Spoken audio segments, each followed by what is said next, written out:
Broadcasting to you live from the Orion spiral arm of the Milky Way galaxy, the solar system, planet Earth, North America, the United States of America, somewhere in between two formerly tariffed nations. My name is Brian Engelman. That is Mike Bara, and this is Jim Mitchell. This is Strictly Football. It's the big week, the big game. You know that whole thing? You're not supposed to say those two words like Voldemort, Voldemort, Voldemort. Yeah. You're not Or supposed to say super. I don't know why. you're not. Oh, it's the Super Bowl though. It's like a whole thing. I think like with advertising terms, if you go on commercials, you specifically can only say the big game. You have to license the right to say. It's really weird. It's really weird. It's stupid. Yeah, They're very protective of their product, and YouTube kind of flagged a couple of things that I did because you occasionally go to X and show a little thing in a box, and it shows you a clip of a play that you're reacting to. That's called fair use. You can react to something fresh that's happening in the news, and you provide original commentary. But you know, those sports leagues, they don't like doing it that way. On that note, Brian, was I don't know if you guys read this yesterday, but is it true that the Hunt family actually had to pay a premium to Pat Riley to use the term three-peat? Wow, I don't know. It's possible he may have trademarked the phrase. That was on Sports Center, that story. And they actually, Pat Riley had coined that term with the Miami Heat. According to ESPN, Pat Riley's trademarked three-peat has been okayed to use for the Chiefs. Chiefs will try to be the first team to win 3 straight Super Bowls when I'm so sick of the Chiefs. When they take on the Eagles. Thanks to an agreement with Miami Heat president Pat Riley, they'll be able to use the phrase worry-free if they do win. Riley owns several trademarks to various versions of the phrase three-peat, and his trademark attorney, John Aldrich, told collectible media site Collective that there is an agreement between the Heat president and the Chiefs to use it. So they have an agreement. They're very vague about what they had to pay, but they're going to let them use it.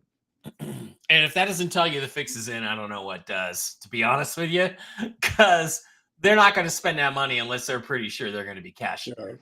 So, well, they've had 2 weeks to pipe it up and, pump it up and, get people thinking that way regardless. It's 2 weeks of advertising, whether they get it on T-shirts and hats or not. Yeah. But how insufferable would it be? I find the Chiefs to be very insufferable.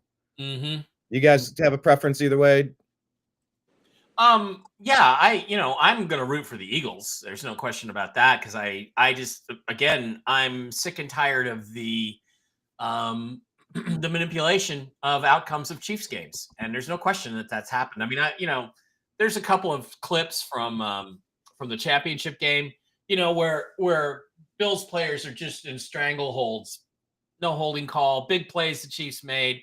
It's not even the calls that they make. The Chiefs, it's very interesting because you listen to the Referees Association and Goodell and the Chiefs, and they're like, well, we're not even the most, we don't even get the most favorable penalties. It's not the penalties you call as much as it is the penalties you don't call that control the outcomes of games. So, it's both. And just the manipulation of the games. I feel that the fix is in. I think I just already said that. And it's like, yeah, I'm against it. I don't like it. It pisses me off. Jim, you're big on the gambling. You lay a wager or two from time to time. Does it feel like the tables are tilted a little bit? I wouldn't say tilted. I think that the Hunt family wants to make history with the first team to win 3 in a row. I mean, there are several teams that have won 3 in not consecutive years. My heart is with the Eagles. I'll just say that, having lived in Philly between 1964 and 1967. But my heart's with the Eagles, but not necessarily my brain is not necessarily with the Eagles, if that makes sense. It does, because those are two different questions. Who do you want to win? Who do you think will win? And we'll kind of break down some of the trends, the analysis a little bit later in the show. And we'll get into some of the Chiefs and Eagles stuff. But maybe first, I had a couple of odds and ends stories that we could talk about. I got one about the NFL and what they're painting in the end zones, then I have one about Myles Garrett. Mike Bara, where should I start? Where do you think I should start? Well, the big news, let's face it, is Myles Garrett. So why don't we start with that discussion, and then we'll go on to the what is it? Say no to racism or something that they used to print in the end zones. Yeah, it's always something poignant, right? Something that'll really fix issues. Here's what the Cleveland 92.3, the Fan, some of what these guys have to say about this. Just kind of summing up the situation with Myles Garrett and the Cleveland Browns right now. I would call this a tactical error for Myles on the Rich Eisen show. Why is that? I don't think anyone in Cleveland wants to hear that you talk to LeBron, a guy who left Cleveland twice. I personally, I mean, he gives out the blueprint of how to leave Cleveland. I was surprised at how much, because I'd seen the quotes, and then hearing him talk, it sounds like he thinks like this is a good way to get Browns fans on his side. I actually think this might be the only way you can turn some people off with, because of the fact that, like, both the times LeBron left, there were still people pretty upset, even though if that second time there wasn't as much of an uproar as the first time. Well, here's the other part of this, Nick. You don't call LeBron asking for LeBron's advice on your decision. Your decision's been made. You call LeBron asking, what's the blowback from Cleveland when I make this decision? Yes. And so Miles's people, if you're listening, knock out the LeBron stuff. So, Myles has asked for a trade, and then I felt like it got a lot worse bringing LeBron into this. Mike?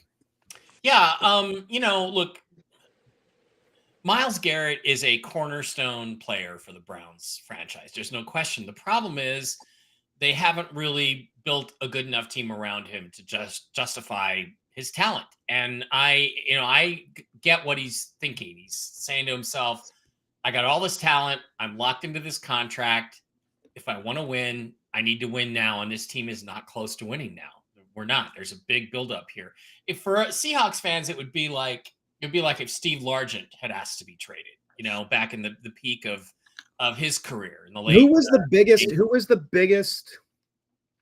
Because there's a difference between an offensive cornerstone for your team and a defensive cornerstone for your team. There's a special place for quarterbacks, position players. Defense is a little different. Like but I mean, Myles, I guess you're right. He is the name, the face of the franchise. And he's two-time defensive player of the year. Like, he's doing things nobody's seen. It's not that even that similar to the Russell Wilson situation in Seattle, where, and that was very ugly. That was manipulated by Pete Carroll and John Schneider and the Seahawks ownership, Jody Allen, to make it look like Russ forced his way out. And the reality was Russ knew he wasn't going anywhere to get him back to a Super Bowl as long as Pete Carroll was still in charge, and as long as John Schneider was still in charge. So he basically said, look, I want you to do these three things: offensive line, wide receiver, better running game, or just trade me. Here's the teams I'd be interested in going to.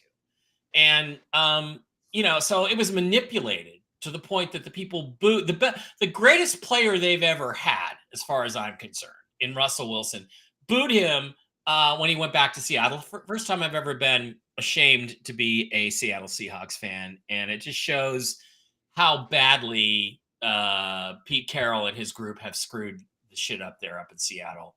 Well, now they get a fresh start to follow you to Vegas. How about that? And what happens? Yeah, that's going to be great. And what happens when you have a woman owner who doesn't really understand football and how fans feel about football? So I hope that doesn't happen with Myles Garrett. But I don't blame him. I don't blame him for wanting to go somewhere where he has a chance to play in a Super Bowl, because I don't see that happening for 4 or 5 years in Cleveland.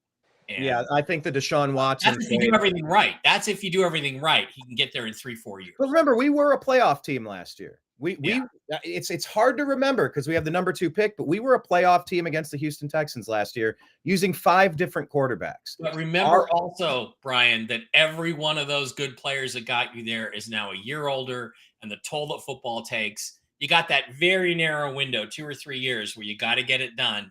And if you don't, then you got to start over again, I think. So, well, the Deshaun Watson trade definitely set us back. Jim, I know you're maybe not a Browns super fan like me, but I mean, what's your take on this Myles Garrett situation and the state of the Browns in general?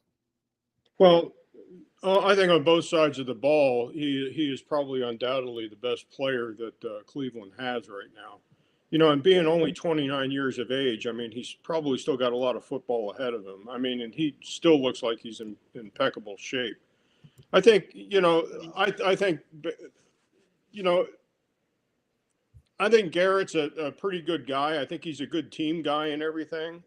But Except for beating white players over the head with his helmet. Sorry, I had to say that. That's the only time I think Garrett ever stubbed his toe is when he took his helmet off and used it as a bludgeoning instrument against Mason Rudolph. I will just say this about that. Myles Garrett ended up with the helmet. They were tussling under in a scrum. He ended up with his helmet. He was backpedaling, trying to get away. There were two offensive linemen charging at him, a fired up, frothing Mason Rudolph charging at him, and he swung while backing up. And I think, go ahead, finish your point, though. I have thoughts on it, but I don't want to take you off yours. Go ahead. In a homicide case, the worst person to interview is the accused's mother. You sound like Bills fans talking about O.J. Simpson. I'll just say that. Miss Lincoln, aside from the ending, how did you like the play? Yeah. No, and there's also this other rumor floating out there that I can neither confirm nor deny, but there was a thought that Myles Garrett went to the Browns ownership and said, it's either me or Baker. You're either keeping me or you're keeping Baker, and they decided to keep Myles. Now, I don't know if that's entirely accurate, but there's a lot of the Baker Mayfield decision to move on from him story that doesn't make a lot of sense as well. But regardless, the decision to move on to Watson has been an epic failure. And yeah, we have an aging offensive line. We have a multi-injured running back. We have some good wide receivers. We really do. Jerry Jeudy's a nice one. And Njoku at tight end is good. I mean, we do actually have some talented players. Aren't there some outs in Watson's contract where if he stubs his toe and does something? I know another woman came forward in the 2024 season, but that's kind of water under the bridge. That's before his contract was signed, and there's got to be some clause in there that. Yeah, there's two. I think there's two. It's like if you get injured in a non-football related play, and they were saying, did you hurt your ankle partying in South Beach without wearing your boot like a clown? It's kind of suspected, but I don't know that anyone's been able to prove it. And then the second part was, once that contract was signed, the NFL said, here's the date. Anything behind here, all of your punishment is for everything at this date retroactive. If you're up to some new shit, that's between you and another suspension. We're not playing this game. You don't get a blanket pardon like Joe Biden's family after 100 billion Ukrainian missing dollars.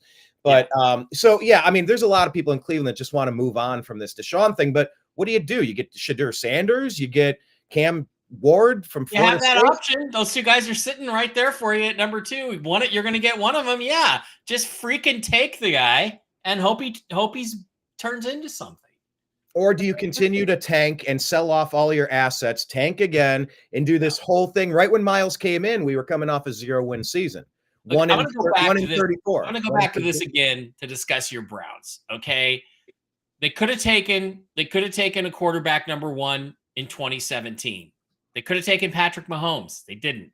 I can't remember. It was Myles 2017 or 2018. 2017. They took Myles instead.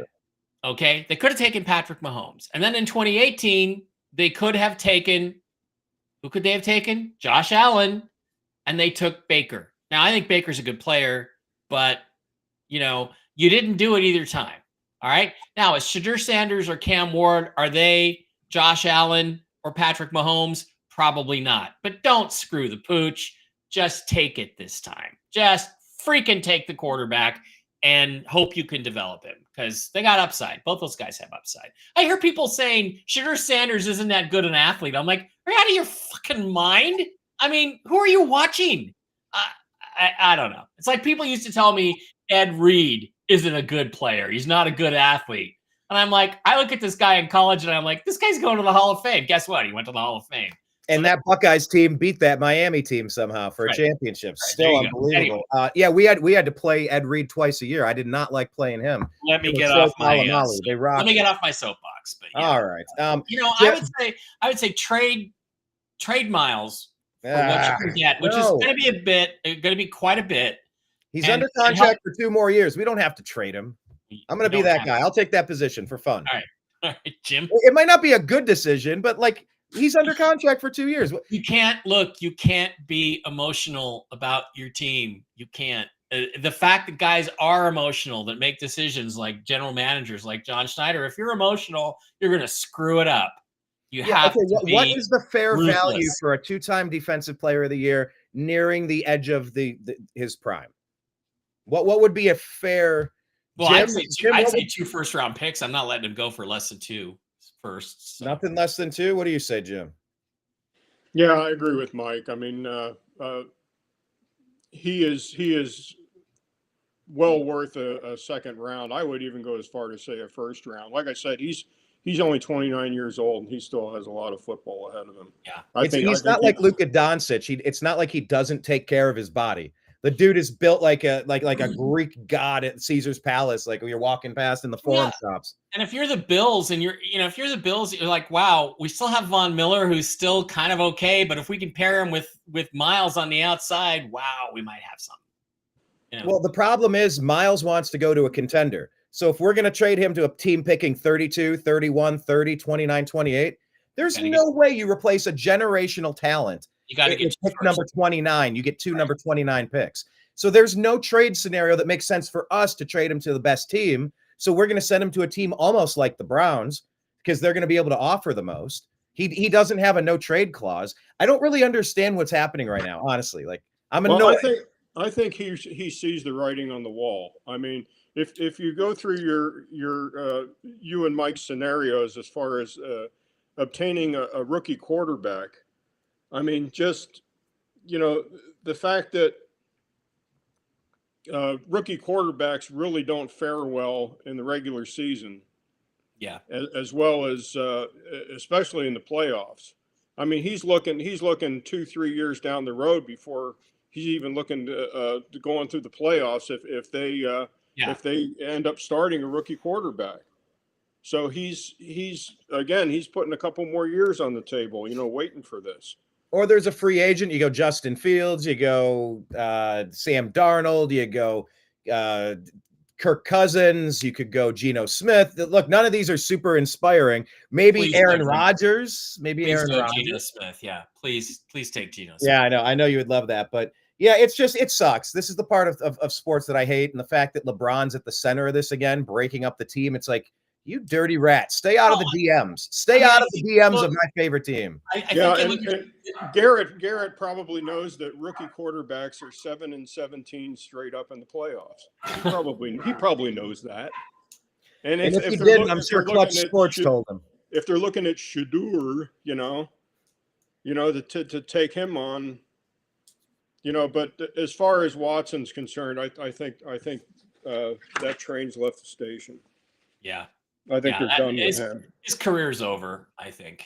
And we're stuck with it. All right, let's bounce over to this other non-Super Bowl story. Well, this is a Super Bowl story. Let's talk about this one here. If you didn't get the news, everybody, guess what? The NFL is getting rid of their end racism sloganeering in the back part of their end zones. And what Nick Adams says here, he says, the NFL should not be celebrated for removing end racism from the back of their end zones. They should be lambasted for ever putting it there in the first place. Yep. So let's go to Mike first. What say you on this topic? I agree with that. Again, it was all part of this George Floyd division stuff, trying to divide the country along racial lines to try to basically create a cover for stealing the 2020 election. That's what all this bullshit is all about. That's what it's always been about. The NFL is a woke corporation. There's so much crap that goes on like this. It needs to be ended. And, now the American people have spoken, and I'm surprised the NFL is listening, to be quite honest with you. I'm surprised that they're going to get rid of this stupid shit because, look, the NFL is probably one of the least racist organizations on the planet. And but again, there are people, and this gets outside of strictly football, but there are people who want to perpetuate this myth that the world is racist or the country is racist or millionaires are racist. It's just bullshit. Okay. And it's like, it's almost like Epstein killed himself. You may as well put Epstein killed himself in there because it's not true. It just promotes this woke agenda that has nothing to do with football, and that football fans watch football to get the fuck away from. So my perspective is, God damn, it's about time, and they should be lambasted for ever going there in the first place. And now let's get rid of all these stupid stuff on the back of the helmets. If I owned a football team, if I owned the Cincinnati Bengals, you know what we'd have on the back of every football helmet, on the back of the players, a little pad back there? MAGA. That's what we'd have. You're gonna make political statements? Fine. Here you go. I thought you were gonna do like a bumper sticker. If you can read this sticker, you're too close to the back of my helmet. The simple fact, end racism. You're promoting the idea that it exists in the first place. That's ridiculous. And honestly, on the New American Media, I've called that the Obama doctrine for a long time. It really is the community agitator thing, the Al Sharpton, Jesse Jackson. Exactly. Just agitate, divide, conquer, divide, distract, push guilt and shame, and try to collect as much dirty money as you can by weaponizing this concept that people are out to get you when they're not. And you can honestly trace this back sort of to Colin Kaepernick. The Kaepernick, I'm taking a knee because, damn it, this league won't hire me. The league didn't hire you because you were an aging pistol quarterback. And that was not, and that was not up to you. Nike pushed that through the White House. And that's kind of like, that was one of the hugest catalysts of this ridiculous movement. I don't even agree that's what it is. Because first of all, Kaepernick, when he kneeled, didn't know why he was kneeling. He didn't have a reason. It took him 2 weeks for his agent to come up with a reason. Okay, so the reasons were bullshit. It was to get attention, number one. But number two, it was to try to blame the Trump administration for somehow being racist. That's what this whole thing was. And the NFL bought right into it. And again, I just think this is the kind of nonsense we have to get out of our sports so we can talk about sports, so we never have to talk about this kind of crap on a strictly football show again. Well, you knew when the NFL bought into all the bullshit is when during a Cowboys game when they played the national anthem. If you remember Jerry Jones on the sideline, and he's no stranger to the sideline, but he was on the sideline locking arms with all of the offensive and defensive linemen. Oh God, it was so gay. Showing solidarity. I mean, that was solidarity against what? Cheesy. Living in the best country in the world.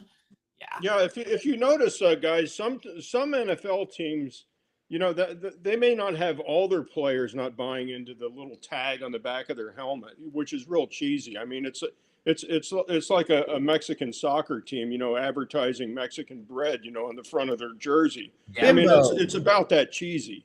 Bimbo. And they got choose love and it takes all of us, that crap. Yeah. Pablum, pure pablum. Let's hear what CNN had to say about it. Abby Phillips. When tens of millions of fans tune into the Super Bowl, they will not see this, the End Racism slogan and the back of the end zone. Instead, one end zone will say choose love and the other says it takes all of us. The league explains that the change is about capturing the moment of time in the country and nodding to the turbulent past few weeks of fires, plane crashes, and tragedy. They don't mention, though, the VIP who is going to be attending the big game, and that is Donald Trump. Trump has made erasing every trace of DEI initiatives a focal point of his first few weeks in office. There you go. It's been a focal point now. Whitlock will be good.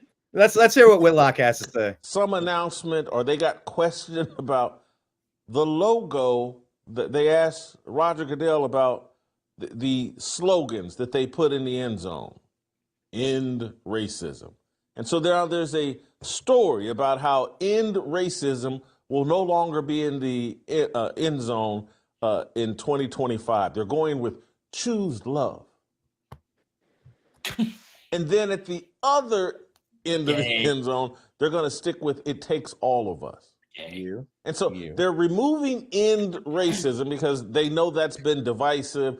They know that the political climate is like, hey, man, this whole little blanket accusation that everything about America is racist and every white person is racist, that's run its course. The George Floyd hangover, everybody's sobered up from. And so they're ending that. But they're keeping the Black National Anthem. No change on that. I forgot They're about going that. to play Lift Every Voice and Sing, or have someone sing it and make that a part of the Super Bowl festivities. They're going to continue to troll or antagonize their largest fan base. And they're going to talk about it. People don't like men's sports. The main thing is no longer the main thing. The actual players on the field, the competition on the field, they've turned the NFL into a story where the refs are just as much a part of the narrative and storyline. And again, they might as well start giving them all pregame introductions and saying which college they came from. Yeah, the Kansas City Chiefs, they have been featured. Whitlock's a good guy. I like Whitlock. Me too. Whitlock is all right. Yeah, I totally forgot about that anthem. And I know as soon as that comes up, everybody's going to be talking about it. But yeah, that's another divisive thing. But look, let's talk about the big game, maybe. Any final thoughts that don't have to do with the Super Bowl, gentlemen? Around the horn?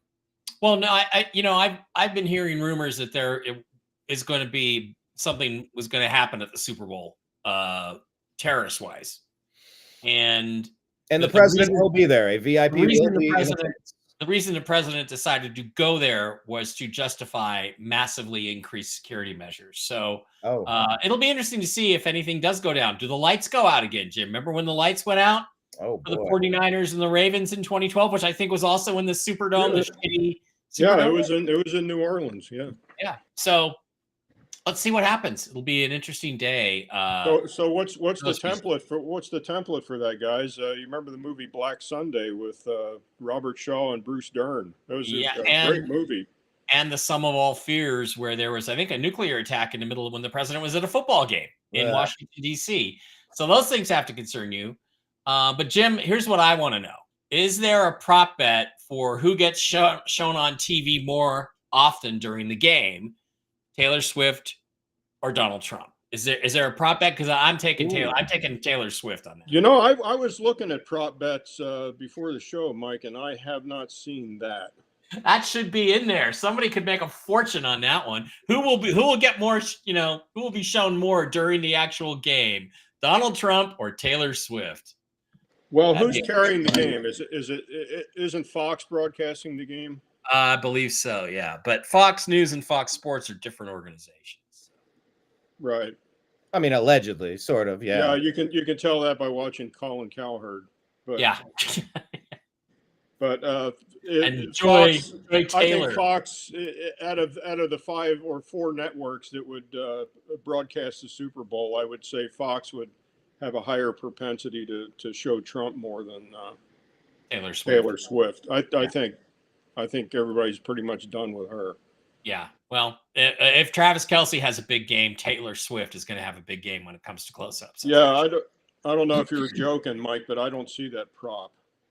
Okay. Well, maybe we'll look around. Yeah. I'll do a search on it while you're talking. I did a little bit of a search as well. If you guys aren't aware, you're talking about prop bets, but I did check out this show. I'm not sure if you're aware of it. Paige, Las Pages, Paige Spiranac, the golfer. Yeah. So she's doing the whole thing with prop bets, seeing if she can do X amount of things in X amount of time. She's really leaning into having fun with the segments.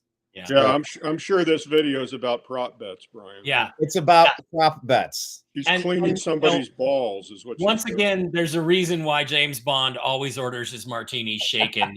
Look at the slow-mo. Ah! So anyway, that's a thing that's happening. But it's a fun series about prop bets. I did watch one. She had to eat a burger in 5 bites, and it was a little 5-minute clip. Had fun with it, and she's out the Super Bowl reporting. But yeah, do we want to start with interesting prop bets? Where do we want to even begin here? I mean, it's the EGLSES, as the mayor misspelled it, versus the cheats. Well, for instance, Brian, here's a stupid prop bet, and this is through Coast Casinos, Boyd Sports. Will the 2-minute warning be at exactly 2 minutes on the clock in the first half? Or will it be 1:59?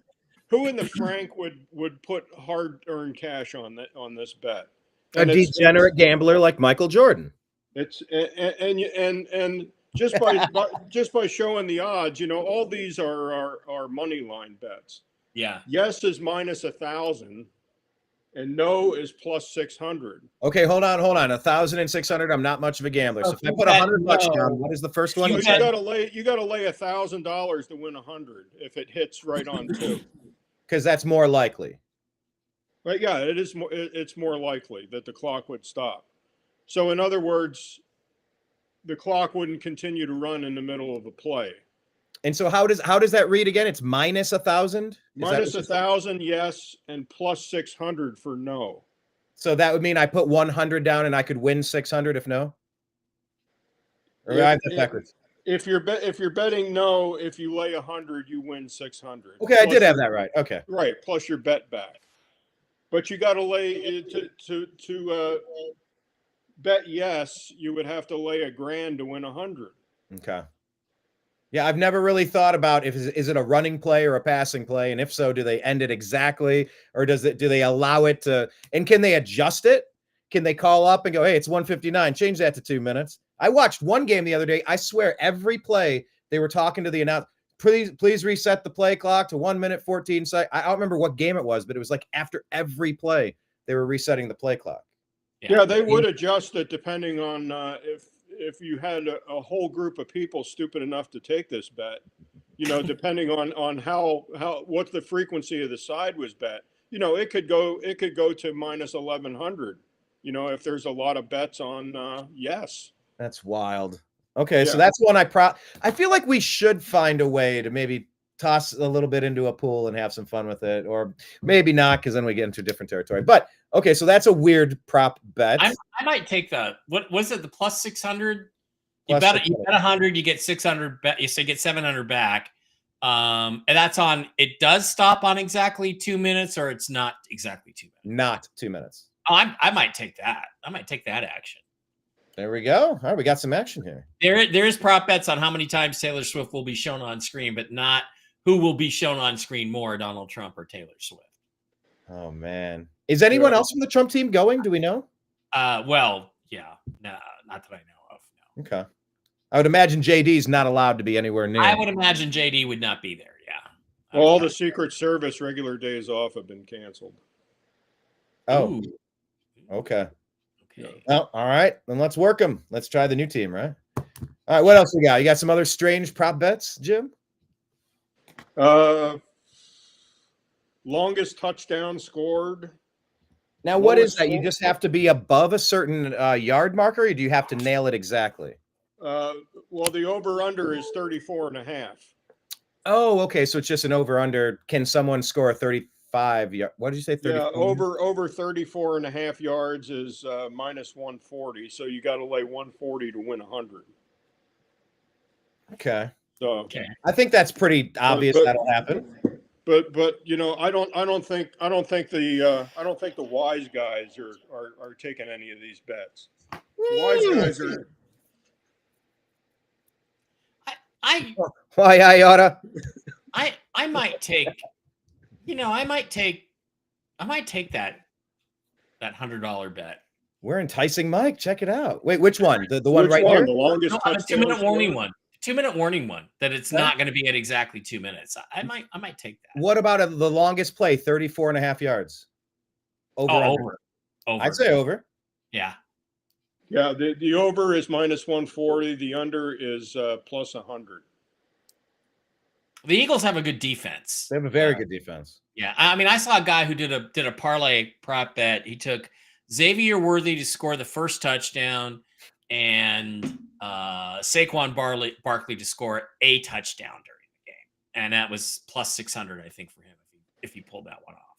Yeah, here's an interesting one: quarterback to throw the first interception. Oh, and that's a push if it doesn't happen. If neither quarterback throws an interception during the game, it's a push, and you would get your bet back. You don't lose a vig. You don't have to pay a percentage, or right. Okay. That's a 50-50 proposition. I would say that's Mahomes because flip a coin. Right? Because Jalen Hurts doesn't really throw the ball. Yeah, not that often. Anyway. Not very often. Mahomes is minus 118. So if you laid 100, you would get back 84.75. It's not a big payout. Jalen Hurts is minus 104. So if you laid 100, you'd get back 96.15. So what they're telling you is Hurts has a higher propensity to throw an interception than Mahomes. I was going to say about the longest play that obviously, so if someone airs it out and they cheat, so they help the Chiefs. If the penalty is longer than 35 yards, is that a play that was longer than 35 yards technically, or is that just a 35-yard penalty? The play never happened. On the if they call it pass interference on a 40-yard pass, that did advance the ball 40 yards. It wasn't technically a play. It was a penalty for 40 yards. Did that then go past 34.5 yards for betting purposes? You talking about the previous yes. Prop bet 34.5? Yeah, the over under 34. I don't know. That's an interesting question. I don't know how they calculate that, because it's technically not a play, but it obviously was a play that advanced it 40 yards. I don't know. This is why I don't bet. I get too cerebral. Largest lead in the game, over 14.5. What was it? Over 14.5? The largest lead of the game, over or under 14.5. These are perpetually close games usually, Mike, right? Well, yeah, but I mean, it's one of those situations. This is kind of like Super Bowl 49, Seahawks and the Patriots, where if the Seahawks got a two touchdown lead, the game was probably over because you could smother the Patriots offense. Now they did get a 10-point lead, but then two critical guys on defense went out injured, and the Patriots were able to take advantage of that. So if the Eagles stay healthy and they get a lead of 14, what is it, 14.5, Jim? Game's over. Yeah. Unless the refs come in and really intervene, that game's over. Realistically, that game's over. So, because they have the best defense in the NFL, so it'll be interesting to see. It's so hard to call this game or judge it because I just don't know how it's going to be officiated. With all the heat around the officiating, is the NFL going to back off? With President Trump being there, is the NFL going to back off? He's going to have an opinion. He's going to be tweeting during the game. What if there's a bunch of flags and a bunch of non-flags? And what if Trump tweets out, Jesus, that Eagles defensive end got strangleholded there and the refs looked right at it and didn't call it? What if he starts doing that, and calling the outcome into question? He could do that. So maybe they'll be on their best behavior. I don't think the NFL had any love for the Seahawks in 2013, 2014, but both Super Bowls were fairly officiated. I have to give them that. So we'll see. Are they that committed to their agenda of outcomes, a three-peat outcome that they can sell? And, oh, look, Patrick Mahomes is the GOAT. I mean, I don't know. Yeah, on that note, Mike, Matthew Hasselbeck was on Cowherd this morning. Oh, was he? What did that happen? Cowherd brought up that Super Bowl against the Steelers. Yeah. And Hasselbeck told Cowherd, he says there were even fans in Pittsburgh that said that Seahawks got jobbed in that game. Mm-hmm. It was just so obvious. Yeah. Yeah, that was Paul Tagliabue wanted to give his best friend Art Rooney that Lombardi trophy, and there was no way that was not going to happen. That was the game. That was the game played in Detroit, wasn't it? Yeah. The old Silver Dome. Yeah, and did you know Jerome Bettis is from Detroit? It was his hometown. Did you know that? Because they said it 5,000 times during the game.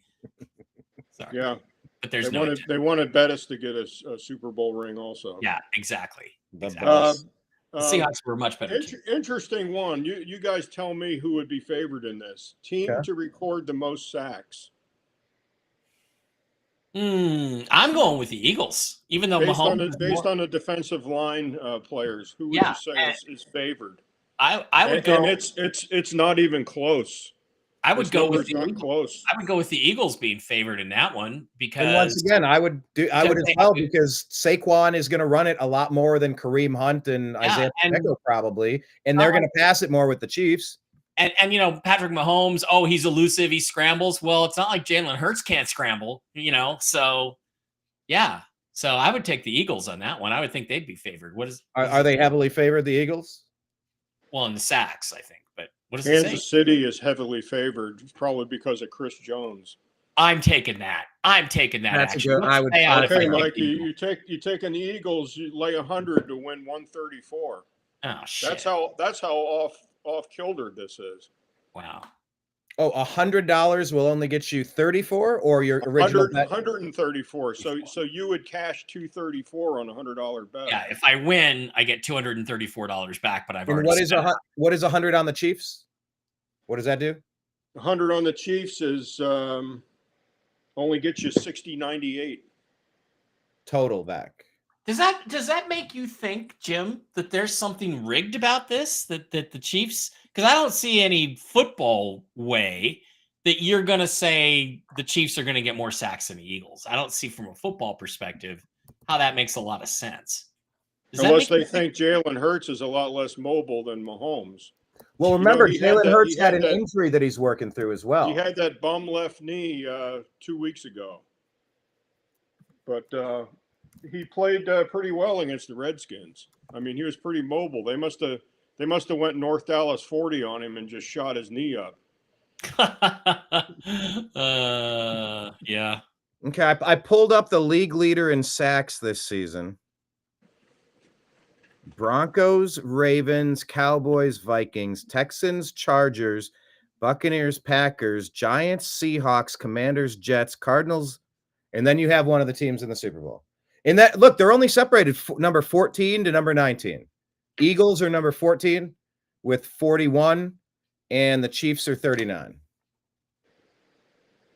So they're kind of similar, I guess. They're not too far off, if what I'm looking at is accurate here on StatMuse.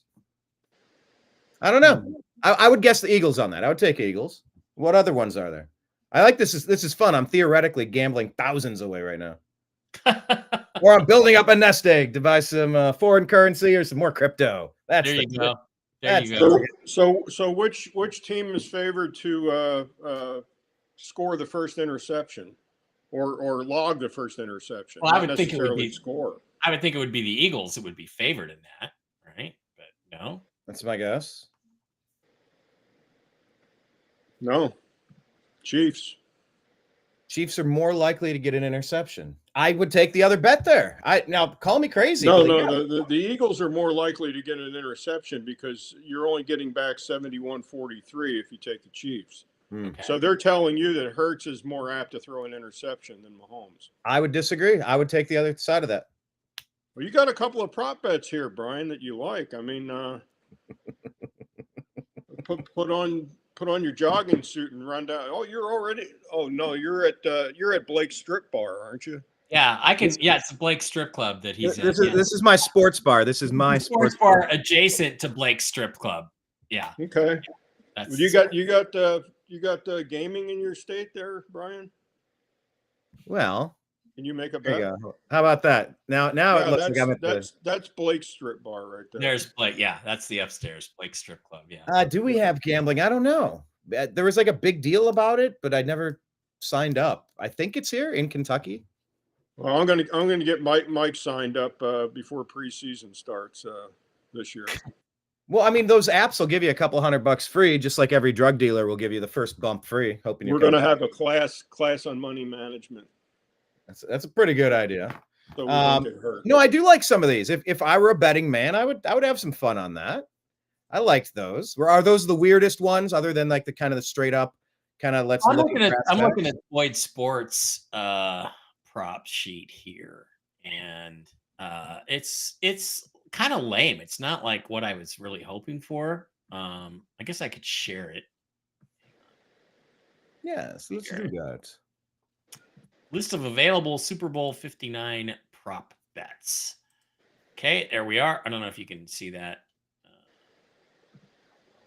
Can we do that and do that? That's a little better. All right. So passing yards for Patrick Mahomes, you can go over under on that. 251 total touchdowns by Jalen Hurts, 1.5. Saquon Barkley, anytime touch TD is, let me get down here and slide it over. Saquon Barkley, anytime TD. Where was that? Receiving yards, no. Anytime TD,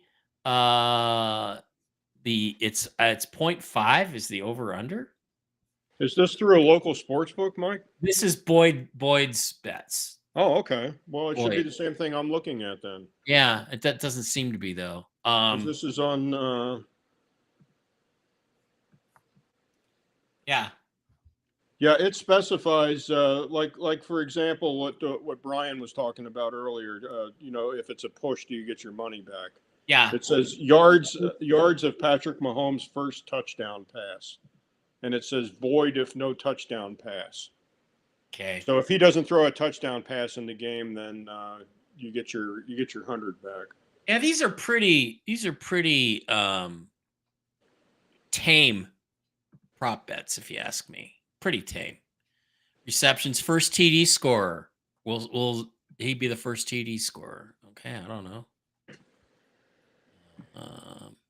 I'd bet Saquon scores the first TD. Yeah. Hey, Mike, Darren's asking, do you think the football players have any dinar? Smart ones do. I don't know. There was a guy who played for the Seahawks. He went to the Pro Bowl. Russell Okung went to the Pro Bowl once or twice. Played on their Super Bowl teams. And he, his last contract, wanted it all in Bitcoin. Insisted on it all being in Bitcoin. He's a pretty smart investor. And he's been sitting on that. So, Bravo.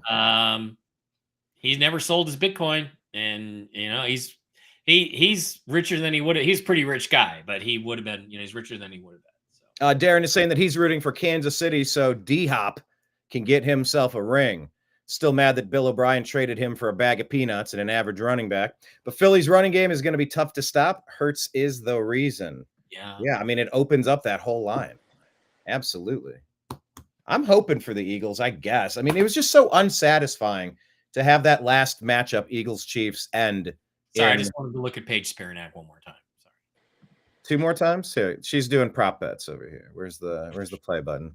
So the goal is, can she eat this burger in 5 bites? And so that's a yes or no. This is episode number 2 of her doing all these prop bets. So I know we're going to be very distracted here trying to continue the show. No, I'm going to go with I hear she's a hell of a golfer. She is. I hear she's the Anna Kournikova of golfers. She's like not good, but she has great tits. You don't have to say the obvious line, Mike. Jeez. All right, let's get out. Sorry. Yeah, he does. You have to say that. I do say. All right. It is par for the course. Let's stay with the football analogy. Par for the course. That's how Mike rolls. All right. So what other angles do we want to talk about this game? I felt like the last matchup they had, it was so unsatisfying with the pass interference, and it's a chip shot field. Like the game was decided on a penalty. The game was decided on a penalty. So the question is, do they have the balls to do that twice in a row? I don't know.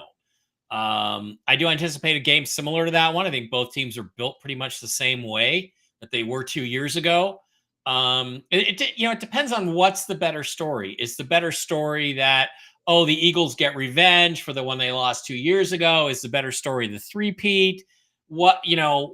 That's what you have to watch out for in terms of arranged outcomes. Which is the better story?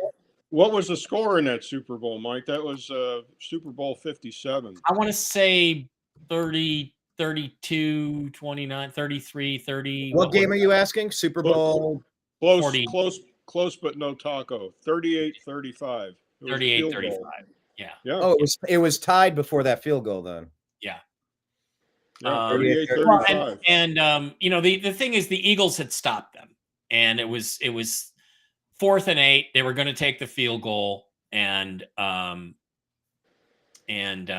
were going to be able to, I think, just tie the game, and then the Eagles get the ball back with a chance to go win the game, and we never saw that. It never happened. So, I felt ripped off. That I don't know if the Eagles would have won the game. I think they deserved a chance because that was a ridiculous penalty call, absolutely ridiculous to decide the game. And when you make that call, this is the game deciding call, and they did it anyway on a ticky-tack penalty. So, yeah, I'm rooting for the Eagles. I like the payback, and I'm just very sick of this being shoved down our throats. The Mr. Pfizer, do the ad. Mr. Pfizer, we'll promote you to have such a great popular podcast. By the way, here's your girlfriend. We'll make you the most popular person. And bundle Ruski. You'll be on every commercial ever. God, yeah. I'm nauseated by the volume. Like they've turned the Chiefs up to 11. I can't hear anything else. Well, I'm tired of it. Well, that's the theme of the commercials now, Brian. Is I did catch that. Get dumb white guy. Make the white guy look as dumb as possible. On the commercial, like backing into the fence in the.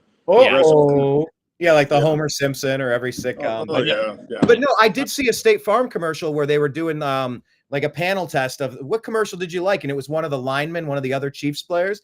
It says here that you liked the commercial best that didn't have Patrick in it, and he's like, well, I mean, and like that was really funny because he's acting out what we're all thinking, because I'm sure they do their research too. Yeah.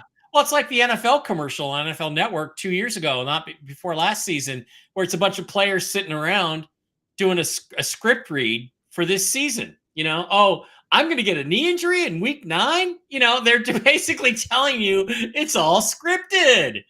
So some of the best commercials, Brian, was when Baker Mayfield was living at the stadium. I mean, that was hilarious. Why don't the Buccaneers capitalize on this? Those commercials were great. I mean, remember when Alice Cooper walks over from the Rock and Roll Hall of Fame? Or Baker takes he goes, I think these are yours, and he opens it, and it's like these big leather boots with all the straps.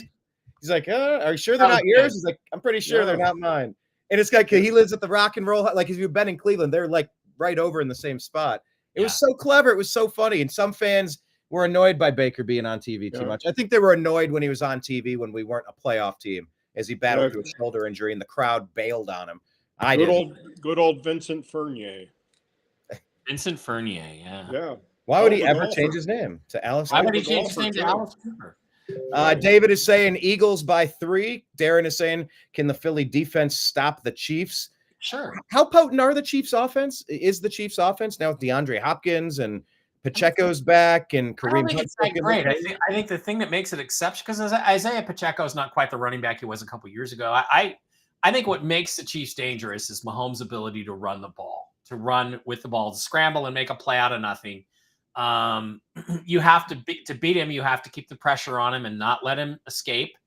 So you have to keep your guys in their lanes, and they have to beat the guys in front of them. You send the occasional bit of pressure, but keep him in that pocket area and that's what the Tampa Bay Buccaneers did to him 4 years ago. So they gotta win that way. And we shall see if they're able to do that. It would be a shame if they were able to do that consistently and the calls consistently bailed the Chiefs all out. Yeah, if there's blatant stuff that needs to be called, fine. But if it's not blatant, I don't want to see it. I don't want it impacting the end of the game. No. I don't want to see that again. Who's doing the halftime show? Kendrick Lamar? Whoever. Yeah, that is. I guess you guys are probably not interested very much in the halftime performance. Well, once white people were banned from the halftime show in 2013 or so, I just stopped watching the halftime show. Yeah. I think Mike said yesterday he wanted Kiss to come out of retirement. There we go. They should have done. Here's the thing. They've gone all rap and hip hop and black pop stars, the Beyoncés, the John Legends, all these people. Bruno Mars. For the last 10 years. It's like, okay, we should be breaking it up. Let's have one for the white people and one for the young kids, Let's break it up. Because it's like Kiss never did the halftime show. That's insanity. But they never did the halftime show. They did do a song once before Super Bowl 33, but that was in like 1997, 98. So, I did find a white guy. I found 2 white guys. Okay, 3 white guys. So hold on. Let's some country star that nobody wants to fucking listen to either. Well, let me go back through a few. Some of these I forgot as well. Where did it go? Hang on, I got to close. Let's bring some rock and roll back to the Super Bowl, because that's basically what most Americans listen to anyway. I think 1987 was ZZ Top, wasn't it? There was a giant Super Bowl. And Phil Simms, Bill Parcells Super Bowl. U2 did it in 2001 after 9/11. Here we go. Let me pull this up. We'll start at 87. What year are we starting? Salute to Hollywood's 100th anniversary. Well, that doesn't really tell me much. Tell you who performed. Yeah, it just doesn't tell you who performed. Chubby Checker. Wow, 88 was Chubby Checker. Wow. Bebop Bamboozled. What are we even looking at? Small World. Okay, Gloria Estefan in 92. Brian Boitano and Dorothy Hamill. Gloria Estefan. God. All right, Michael Jackson in 93. That's when things kind of got pretty big. All right, 94. We had Rockin' Country Sunday. Clint Black, Tanya Tucker, Travis Tritt, Winona, and Naomi Judd. Okay. Indiana Jones and the Tony Bennett, Patti LaBelle, Arturo Sandoval, Miami Sound Machine. 96, Diana Ross. 97 was a Blues Brothers bash with Aykroyd and John Goodman. And James Brown and ZZ Top. Hey, there you are. ZZ hey Top. Yeah. Look at that. That's all right. I totally forgot that one. Motown, Boys to Men, Smokey Robinson, Queen Latifah, Martha Reeves, Temptations. Stevie Wonder, Gloria Estefan, Big Bad Voodoo Day is cool. And Savion Glover. Okay, we got Phil Collins in 2000 in the air tonight, maybe. That's okay. Christina Aguilera. Enrique Iglesias, Tony Braxton. Enrique Iglesias always looks like he's trying to pass a log when he sings. He's like, it is a very tightened, pursed face. It kind of, yes. It's what the British used to call turning Japanese. I really think so. 2001, Aerosmith, NSYNC, Britney Spears. Look at them. And then Mary J. Blige and Nelly. I mean, I'm sorry. Kiss is 10 times better than Aerosmith. You know who I want? Who's my dark horse? And I'll finish this list just because while we're doing it. But I've always thought that Weird Al Yankovic would be awesome at a halftime. I always thought that would just be great. It's got to be like 78 years old now, though, isn't he? Probably. But wouldn't that be fun? I feel like that could be a lot of fun. I don't know if they want fun. They want edgy these days. But 2002, U2. 03, Shania Twain, No Doubt, and Sting. Okay. I'm done with that one. That's okay. Yeah. That's a trifecta. Janet Jackson, Kid Rock, P. Diddy, Nelly, and Timberlake. Oh, that was the wardrobe? That one. That's going to go down in infamy, that one. Yeah. It's going to be hard to top that one, I would suppose. Paul McCartney, Rolling Stones. All right, so that's as recent as 06. Then you got Prince with the Florida A&M Marching Band, In the Rain. Yeah. Tom Petty and the Heartbreakers. Bruce Springsteen and E Street. Yeah. The Who. Yeah. All right. Well, yeah, I guess this list has surprised me a little bit. Black Eyed Peas, Usher, and Slash in 2011. Madonna, 2012. In 2012, Madonna? Yeah. 2013, Beyonce. I liked Bruno Mars a lot. I thought Bruno was really good. I hate Bruno Mars. That was when it started to go downhill for me. Now I forgot about the Chili Peppers also being. But remember, Bruno Mars played the drums. He played the guitar. Like, he was actually performing things. It was very different from the lip syncing you usually get. I was impressed by Bruno Mars. 2015 is when it went super Illuminati. Katy Perry, remember that one? That was a good show. It's too bad the Seahawks blew that game. Otherwise, I'd have better memories of that. But yeah.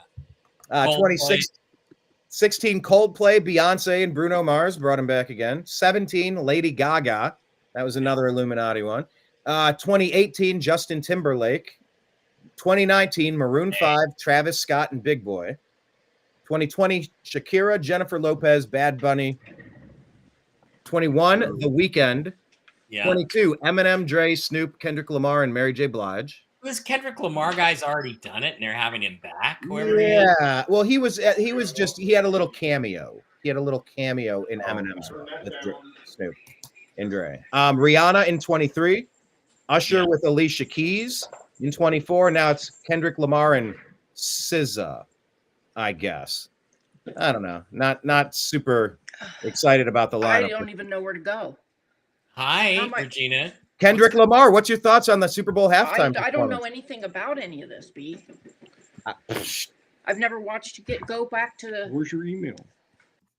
Okay, we're going to take them out of the stream because they're dealing with tech support issues right now. So I don't think they can see us or hear us anymore. So. Oh, okay. That's weird. Well, yeah, I'm not super interested in the halftime performance. You either? I'm going to watch the Puppy Bowl again. Oh, Jim's back. Jim, are you back? I don't know anything about this. No. Well, log in back in. Howdy. Jim, Darren is saying Bruno Mars would have been a better pick than Kendrick. If not, maybe a Louisiana artist. A P. Diddy show would have been controversial. Just hold on. And not this year. Hang on, let me send Jim a text. Okay, send Jim a That's text. why we text Mike and tell him you're trying to get back on. Well, anyway, I'm not super excited for the halftime. Is there any counter programming besides the Puppy Bowl? The counter programming's gotten pretty fun recently. I don't know. Not that I know of, but I totally. Hang on, let me do a search. Counter programming. Halftime show, Super Bowl halftime show. Did you push anything? Oh, here we go. When is this from? Is this new? Yeah. Hey, Jim, you're still on. We can still see you. You just can't see or hear us. Is that what's going on? Yeah, I got no audio. Oh, weird. We don't have him muted. No. You might have hit a mute button by accident. Maybe unplug the cable. Into my tools. Yeah, we'll take you out of the stream for a minute. Okay. Or unless you want to just listen on the phone and respond that way. Or is there any? Did we want to go through any other betting info about the game? Jim's got a whole betting sequence thing that I could put up. Yeah, let's do that. Let me pull my screen. Can we just do your segment there, Jim? Because we can hear you fine. He's talking to you. Now let me see if I can get my audio back. All right. Yeah, we can hear Jim fine. Let me Just put me in the background.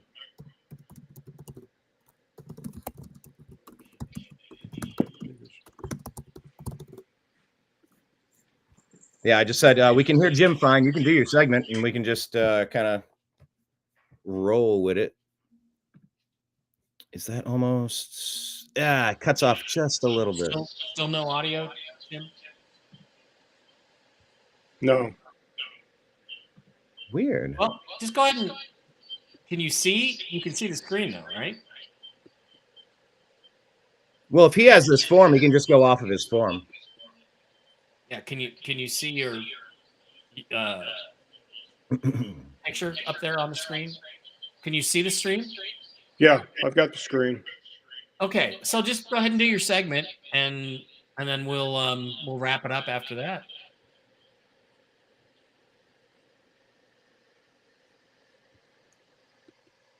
Okay.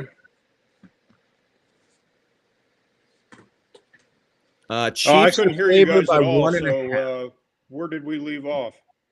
Well, you could run through the whole list, all the stuff we have here. Yeah, we've got your betting info up on the screen there. Can you see that?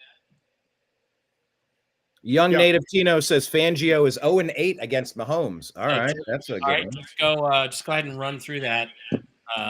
Talk about it, and then that'll be that. Okay.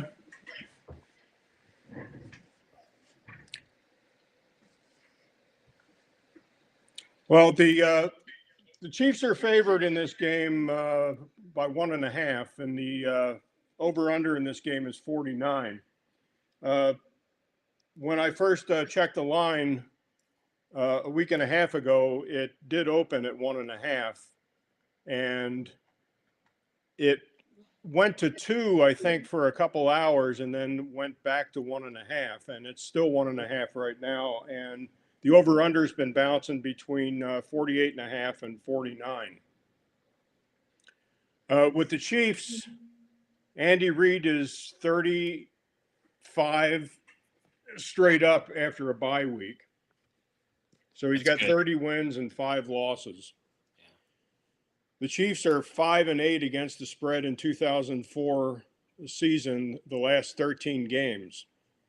2024, yeah. Patrick Mahomes is 28-9-1 straight up as a favorite of 3 or fewer points, or as an underdog. 3-1.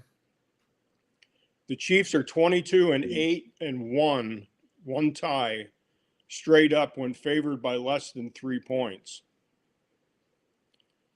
The most outstanding stat in this is Patrick Mahomes is 17-1 straight up in an indoor stadium. Wow. So, wow. Jeez. That's pretty substantial. That's almost unbeatable. The Eagles are 13-7 against the spread this year. Great. Yeah. The last 6 Super Bowls, The over-under is 1-4-1 again, as far as the overs are concerned. So there's the last 6 years, there's been 1 over and 4 unders, and 1 hit the number right on the button, which would be the tie. The underdog is 11-6 against the spread in the Super Bowl the last 17 years. Wow. Okay. Teams that score 40 points or more in the conference playoff game are 1-4 against the spread in the Super Bowl since 2002. That's a wild stat. So that's kind of complex. What it's saying is that in the conference game prior to the Super Bowl, if a team scored over 40 points, then there are 1 win and 4 losses against the spread. Yeah. They peak too soon. Does not bode well for the Eagles. Right. The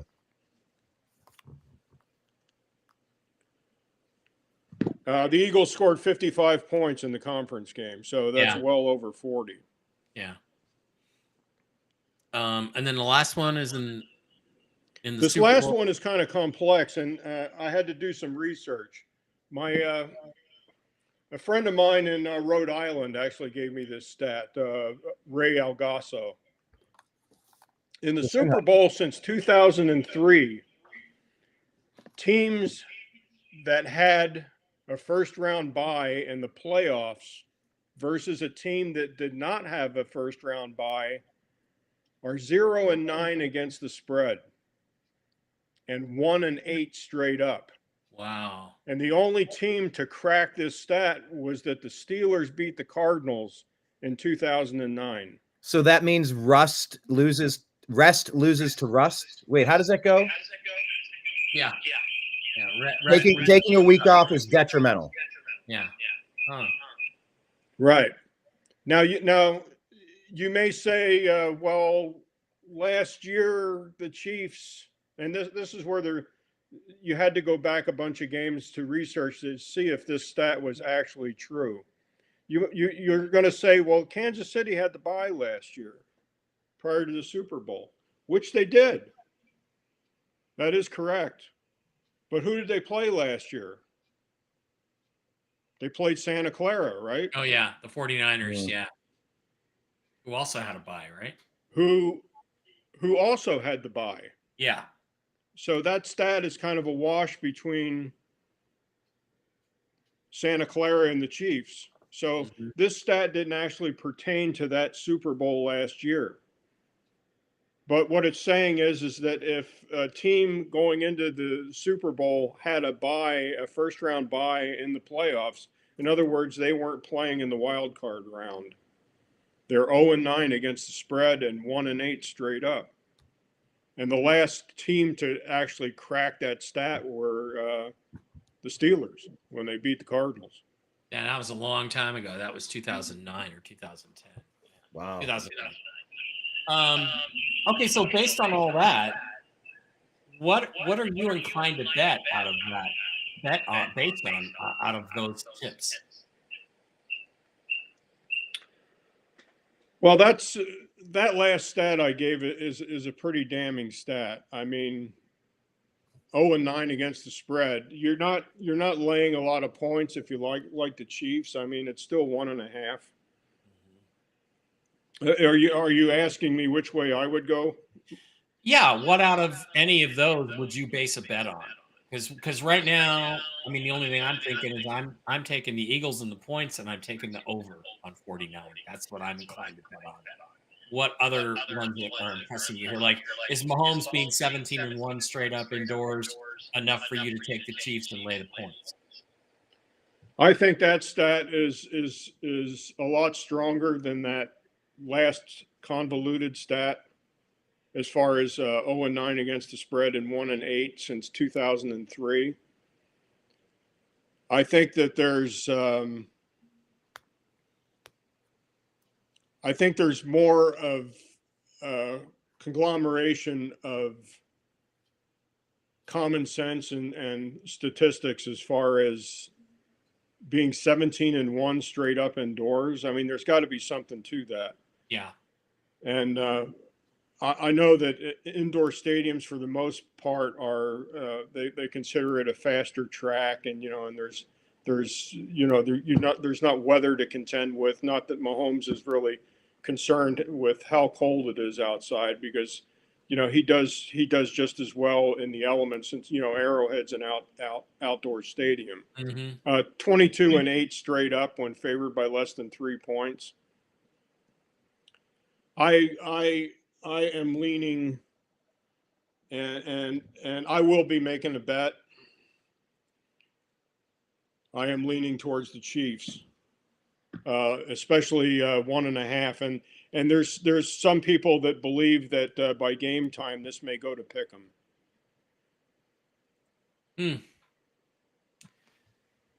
Well, that's interesting. I think, like I said, I'm rooting for the Eagles. I think the only bets I would touch here are I probably would take the over on the over-under. I think there's going to be more. I think somebody's going to get over 30. I think it's going to be a close game within 3 points.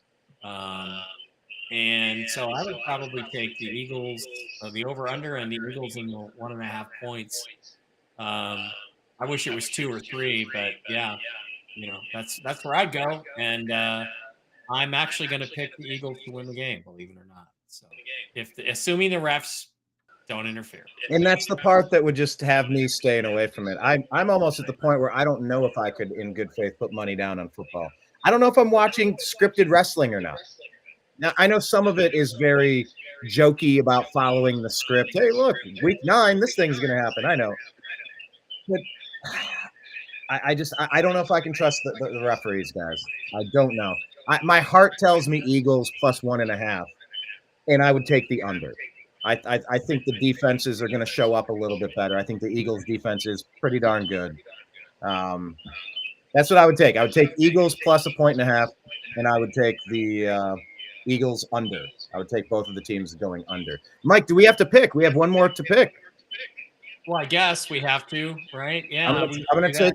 Oh, God. So does that mean, can I say it's a 1-point game but the Chiefs win? I'm going to stay with the Eagles. I'm in. I picked the Eagles. I could show you the screen, but you know what that would look like. There we go. I went with the Eagles, and I'm 153 and 131 on the season. That's actually pretty good, Brian. It's not like it's a bad season. It's not like I came back. I had a really rough start of things, I think. But I am going to share that tab instead. 1 game left. I did better than you on this. I was 189 and 95. I like that. Let's make it. Let's see if I can go for 190. And I am going to take the Eagles, even though the Mahomes stat matters. I think defense matters. I think that the running game of the Eagles is good. And this is all based on the assumption the refs do not intervene. And if they do not, I just think the Eagles are going to squeak it out. So that's how I would bet it if I wasn't worried about the refs. Unfortunately, there's no way to you can't unbake the cake. Those eggs are scrambled. I don't know how you can take the game out of the refs being in charge of orchestrating it all.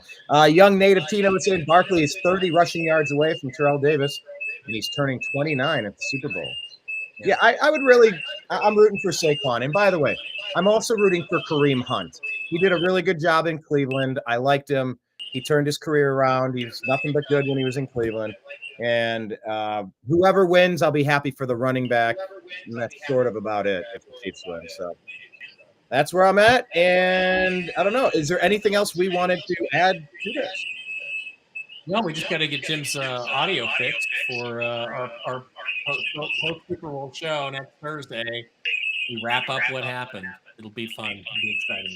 And by the way, we might want to just talk about the Super Bowl on Monday. Not sure what everyone's schedule is, but while everyone's thinking about it, that might be the time to jump in and chat. But we can talk outside of this about availability. I have a relatively busy day on Monday, but we'll see. Maybe I can squeeze it in. Everything is understood. We will talk and we'll figure out whatever works best. Okay, Any final thoughts, gentlemen, for Strictly Football? I'm good. Go Eagles. No, that's it. Let's go. Bye. Thank you. It's been great. To be continued, everyone. Go Eagles. Take care. Bye.